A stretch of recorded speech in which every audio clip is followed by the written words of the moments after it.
ஒரு மரத்துல ஒரு குருவி கூடு கட்டி வச்சிருக்கா.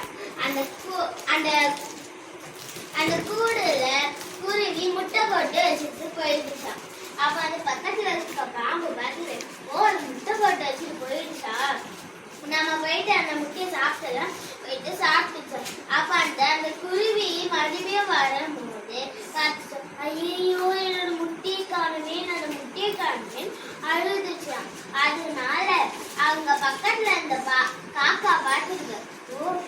அந்த காக்கா போயிட்டு அந்த குருவி கிட்ட சொல்லிச்சு, குருவி உன்னோட முட்டைய அந்த பாம்பு பக்கத்துல வீட்டு பக்கத்துல ஒரு பாம்பு இருக்கு, அந்த பாம்பு தான் உன்னோட முட்டைய சாப்பிட்டுன்னு சொல்றா. அப்ப அந்த குருவியும் அந்த காக்காவும் ஒரு பிளான் போட்டாங்க.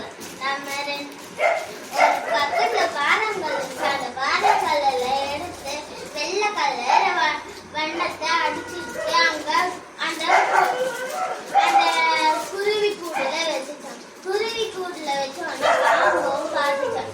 பாம்பு பார்த்துட்டு, ஓ மறுபடியும் இன்னைக்கும் முட்டை போட்டுருக்கா, அதை நம்ம போய் சாப்பிடலான்னு போயிட்டு சாப்பிட்டுச்சான். அப்ப அதெல்லாம் அந்த சாப்பிட்டோன்னதான் சேர்த்தா அது ஒரு கல்லுன்னு அது அதுக்கப்புறம் செத்தே போயிடுச்சு. அந்த குருவியும் காக்காவும்